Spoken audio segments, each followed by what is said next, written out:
Have you ever wondered what lies beneath the restless waves? What secrets the sea hides in its darkest depths, beyond the reach of light and time? For generations, the villagers have lived in the shadow of such mysteries. Tales of vanished fishermen, eerie songs that drift over the water, and creatures that punish those who dare to take more than they are owed. In this story, we will journey beneath the surface of the familiar, into the depths where legends stir and shadows dance with the moonlight.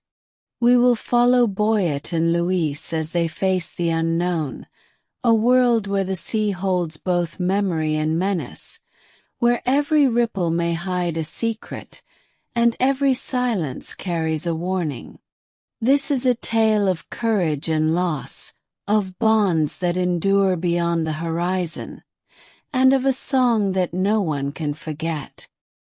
Before we dive into the story, don't forget to like, share, and subscribe to support the channel.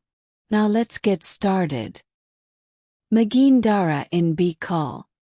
The Song Beneath the Waves.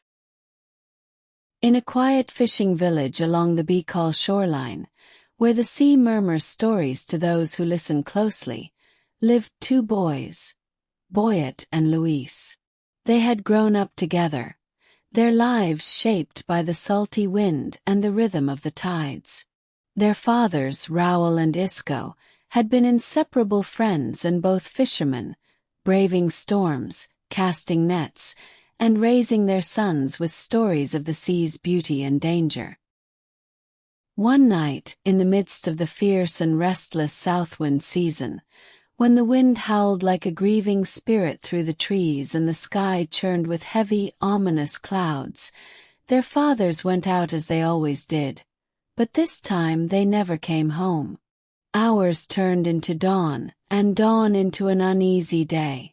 Yet no footsteps echoed on the path, no voices called from the edge of the village. The silence that followed was not just the absence of sound, but the beginning of a story none of them were ready to tell. The old folks began to whisper, voices low and eyes wary, that the men had ventured too far that night and past the familiar fishing grounds and toward the jagged black reef, a place long shunned by the village and avoided even by the boldest seafarers. No one dared cast their nets there, not since the stories first took root in the minds of children and hardened fishermen alike. "It was the Magindara," murmured Grandma Rosing, the village elder, her voice raspy like the wind through dry leaves. She sat beneath the ancient balete tree, eyes clouded by years but sharp with memory. "A sea as Wang," she said with grim certainty. "She sings with the voice of the wind, sweet and sorrowful, and men who hear her cannot help but follow. She lures them to the edge of the world, to where the sea turns, black and cold, and there she takes them, down into the deep. Their bones are her treasure, they say, scattered across the ocean floor like broken shells, lining the halls of her kingdom beneath the waves." Boyet and Luis were only 12 years old at the time. They were just boys on the cusp of adolescence, with sunburnt cheeks, scraped knees, and dreams still untouched by sorrow. But when their fathers failed to return that storm-lashed night, something inside them shifted irreversibly.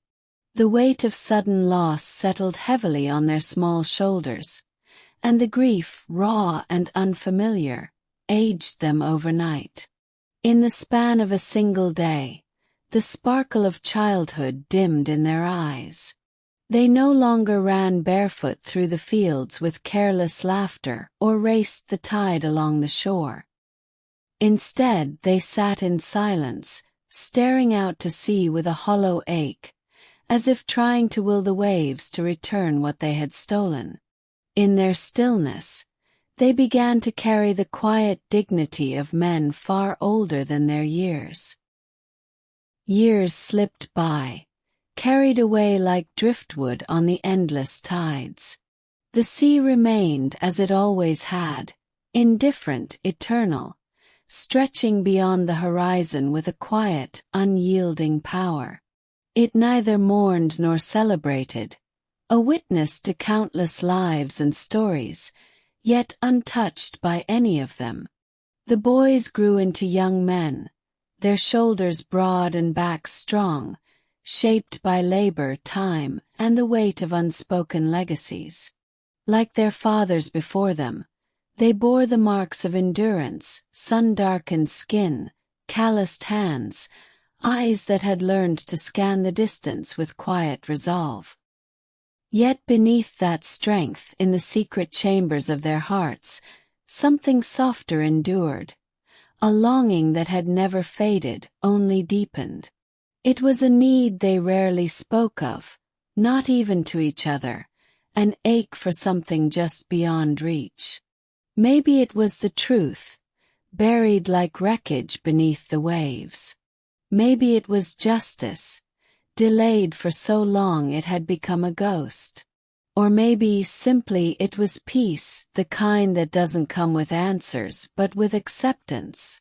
Whatever it was, it smoldered quietly within them, a flame no storm could extinguish. On the cliffs and in the cottages, the young men felt it before they saw it. A stillness in their chests, a sudden hush in their thoughts. And deep within them, the quiet flame that had burned for years stirred, flared, and began to hunger.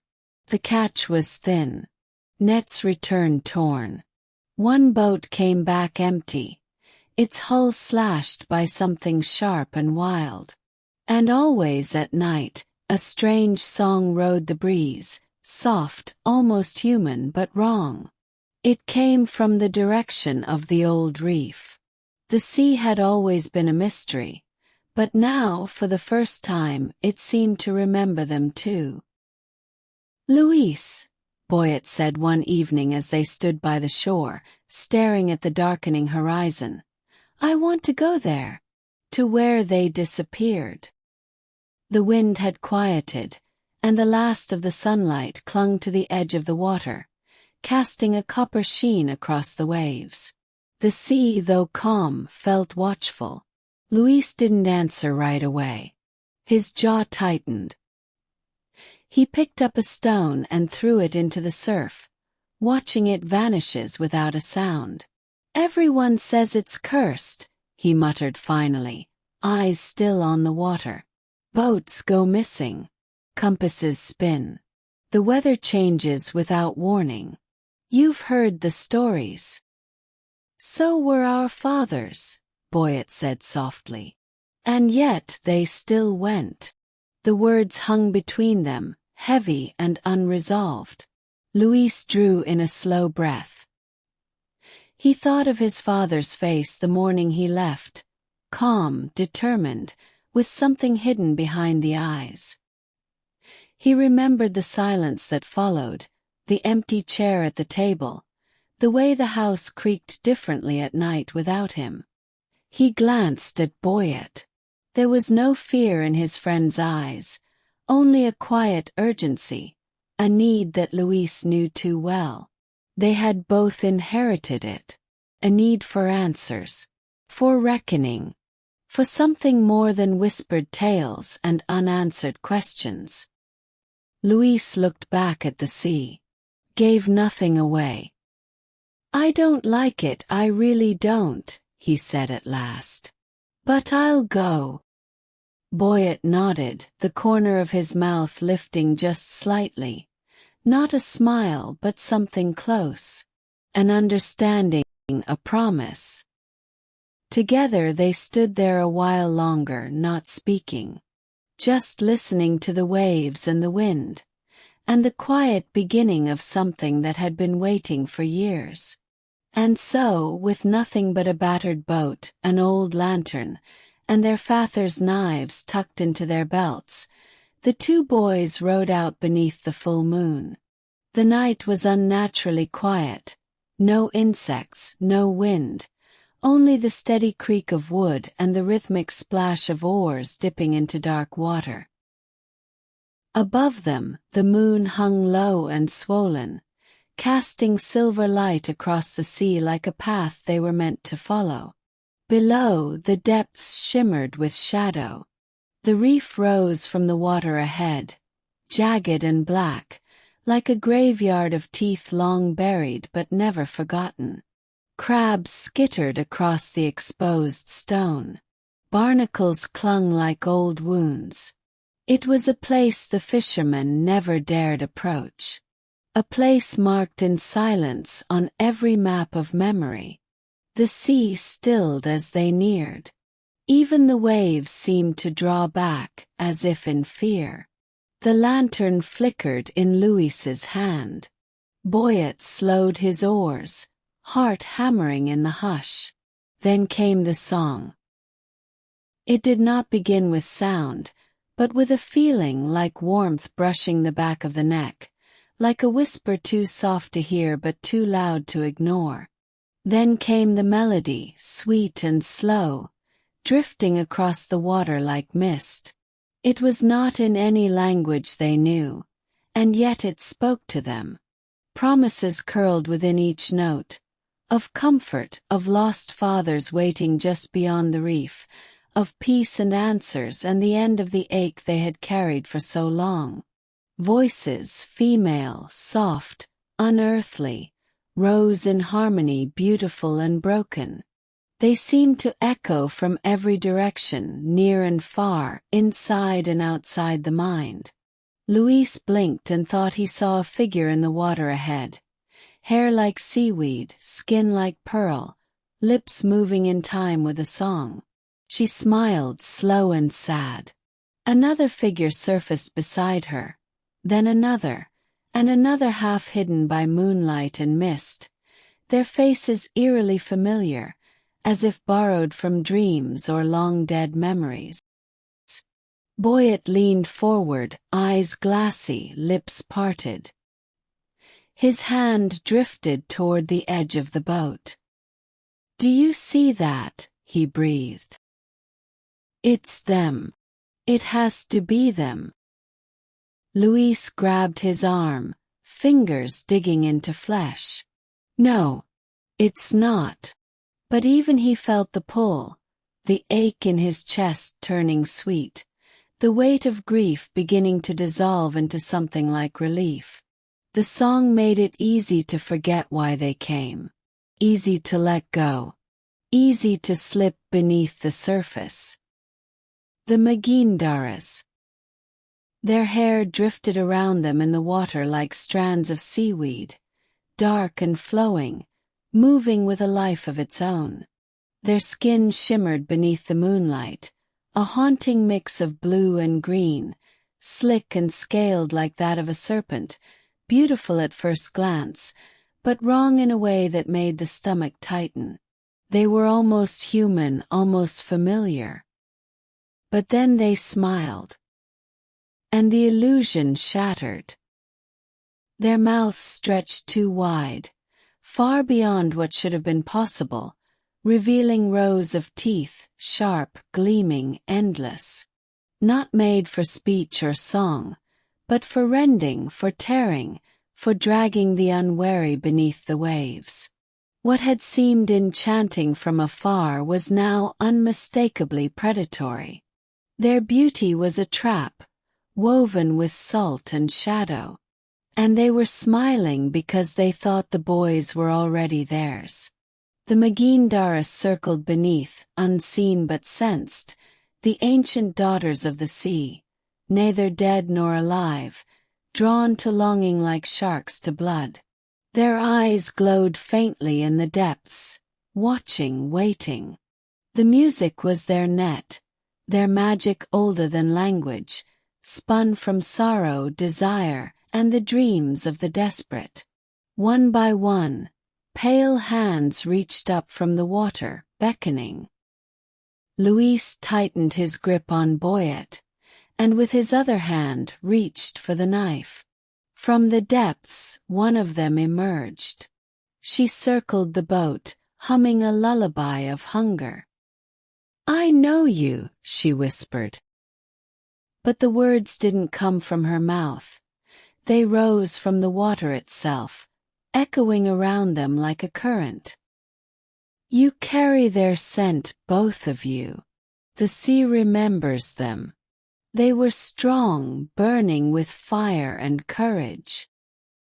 She paused, her eyes gleaming with something ancient. "I still remember their taste." Boyet stood, knife trembling in his hand. "Why? Why did you kill them?" Her smile widened. "Because the sea feeds as the land does. They fished too far. Took too much. They were full of greed. The sea recalls every sorrow. And I carry it still." Luis, recovering, grabbed a rusted harpoon from the boat's bottom. His father's old weapon. They were feeding families. They weren't thieves. "To take is to owe," she hissed. And then she lunged. The boat rocked violently as Boyet slashed, salt water stinging his eyes. Luis plunged the harpoon down just as the Magindara dragged Boyet toward the edge. The creature screamed, a sound no human ear was meant to hear. The other Magindaras groaned in anger, but none dared come closer to the boat. Then, one by one, they vanished beneath the waves, leaving behind only a dark trail of black-green blood. The sea was silent again, its restless whispers stilled, as if holding its breath after the chaos. The waves lapped gently against the hull, smooth and unthreatening, but the quiet felt heavy, filled with the weight of all that had passed beneath the surface. On the journey back, the two of them sat in near silence, their thoughts tangled in memories, fears, and the haunting echoes of the reef. Words felt fragile and insufficient, too small to carry the grief, the relief, and the questions that swirled like mist around their hearts. Occasionally, one of them would glance at the other, eyes reflecting the moonlight, searching for strength, for understanding, for some sign that they were not alone in this vast and merciless sea. But mostly, they let the silence stretch between them, a fragile thread connecting two souls forever changed. The wind whispered softly through the rigging, and somewhere far away a lone gull cried, a reminder that life continued, even in the shadow of loss. Yet, in that quiet moment, all that remained was the slow rhythm of the boat cutting through dark waters, carrying them home beneath the indifferent stars. The next day, the whole town gathered and returned to the reef, a place that seemed to hold its breath beneath a heavy gray sky. The air was thick with salt and something else, an unsettling stillness that clung to the bones of the broken boats scattered like forgotten ghosts across the shore. Rough rocks jutted from the water like ancient teeth, black and slick with seaweed, casting dark shadows that flickered with every shifting wave. As they moved cautiously through the shallows, the townspeople uncovered the silent remnants of the vanished timbers warped and twisted by time, rusted anchors half buried in sand, and bones tangled cruelly in thick strands of seaweed. Some of the bones were bleached white, others stained a deep, unsettling green from the endless kiss of salt water.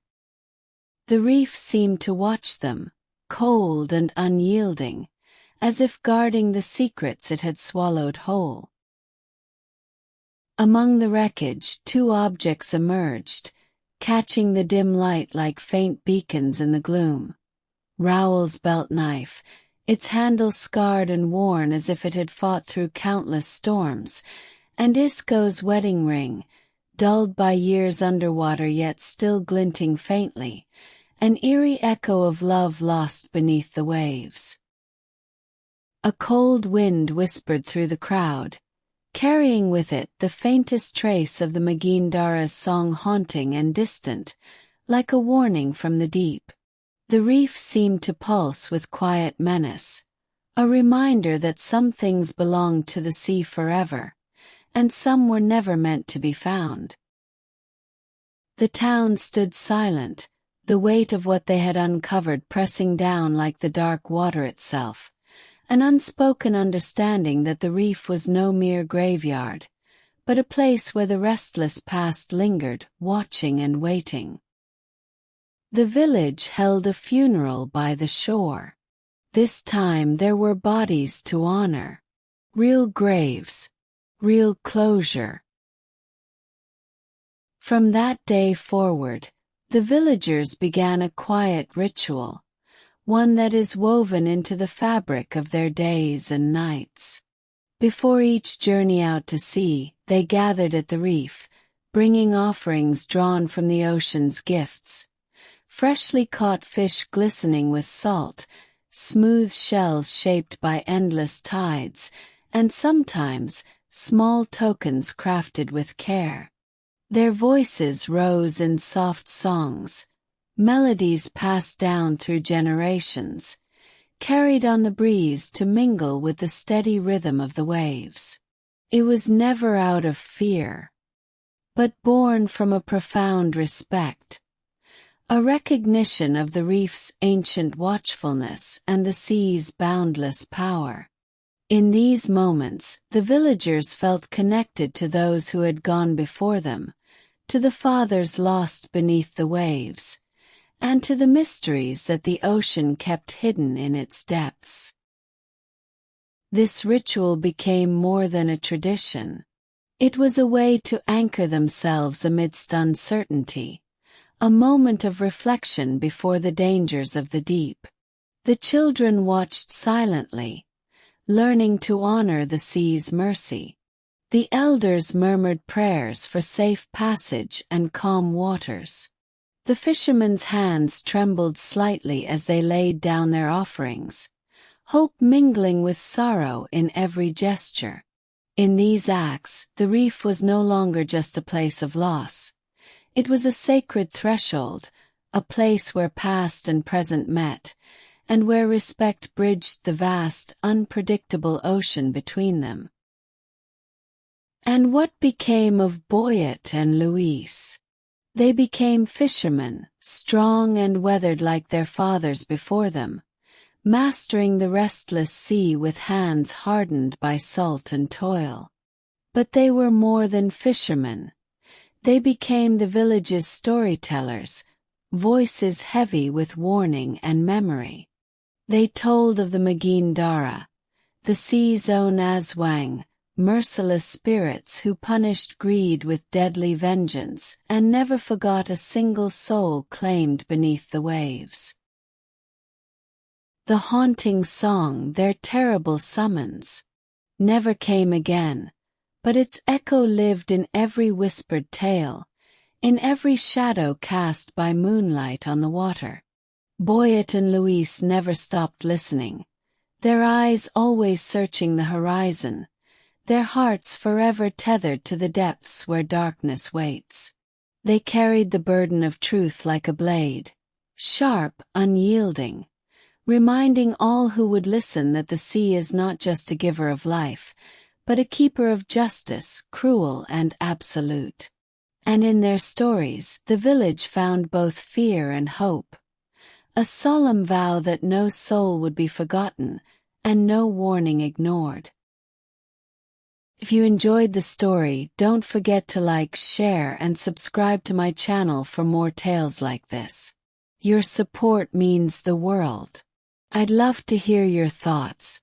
Kindly leave a comment below.